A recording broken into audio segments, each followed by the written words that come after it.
समाजशास्त्राचा अभ्यास करताना हा जो व्यक्ती आहे याचं महत्व अगणित आहे.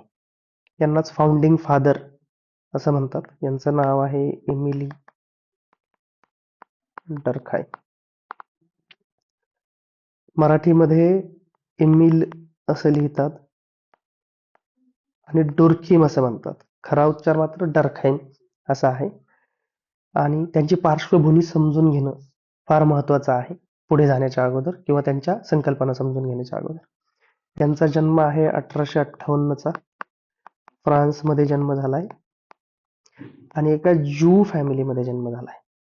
आणि अशी ज्यू फॅमिली जी कट्टर ज्यू होती, म्हणजे लिटरली आपल्याकडे ज्यांना पंडित म्हणतात किंवा मुस्लिम समाजामध्ये ज्याला मौलाना म्हणतात, तसं ज्यू मध्ये रॅबीज असं म्हणतात, तर त्याला मराठीमध्ये रब्बी असं म्हणतात. तर त्या कुटुंबामध्ये त्यांचा जन्म झालाय.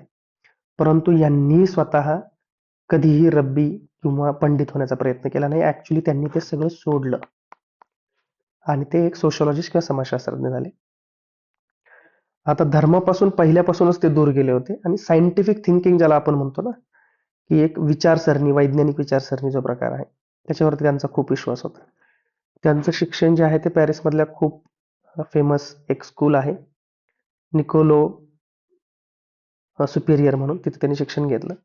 आणि हा माणूस महत्वाचा का आहे समाजशास्त्राच्या अँगलनी? याच्याकरता की समाजशास्त्राची जी एक सेपरेट आयडेंटिटी जी आहे ती त्यांनी एस्टॅब्लिश केली. समाजशास्त्र हे एक सेपरेट सायन्स हे यांनी एस्टॅब्लिश केलं. एक सायंटिफिक मेथडॉलॉजी, वैज्ञानिक पद्धती समाजशास्त्रामध्ये त्यांनी इंट्रोड्यूस केली.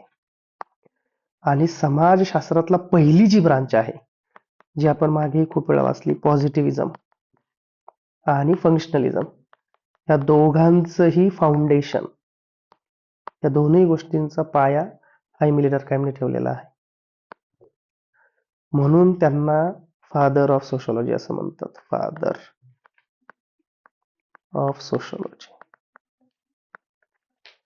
कारण की इव्हन समाजशास्त्रातलं जे पहिलं स्कूल होतं, ज्याला आज डर्खेमियन स्कूल असं म्हणतात, ते सुद्धा त्यांनीच एस्टॅब्लिश केलं होतं फ्रान्समध्ये. आणि ह्या माणसाला कायम एकाच गोष्टीची भीती राहिलेली आहे, की समाज एकत्र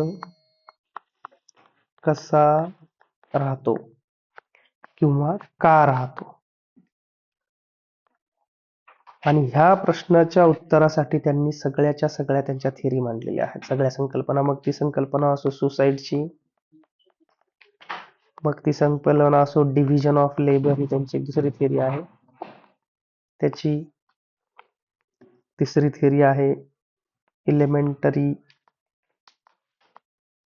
फॉर्म्स ऑफ रिलिजियस लाईफ,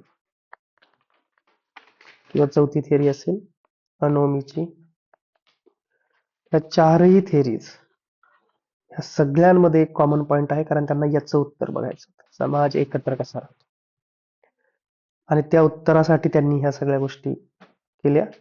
याच्यानंतरची एक थोडीशी ट्रॅजेडी त्यांच्या जीवनातली अशी, की जे वर्ल्ड वॉर 1 खाली लिहितो मी, वर्ल्ड वॉर 1 जे झालं, त्याच्यामध्ये डर्खीमचा स्वतःचा मुलगा मारला गेला किंवा त्यांचे निधन झाले. अशा प्रकारे ज्या ज्यावेळी डर्खाईमविषयी प्रश्न येतो, तर एक गोष्ट नेहमी लक्षात ठेवली पाहिजे, की डर्खीमला एकाच प्रश्नाचं उत्तर पाहिजे होतं: आधुनिक समाजात सामाजिक ऐक्य कसे टिकून राहते, समाज एकत्र कसा राहतो.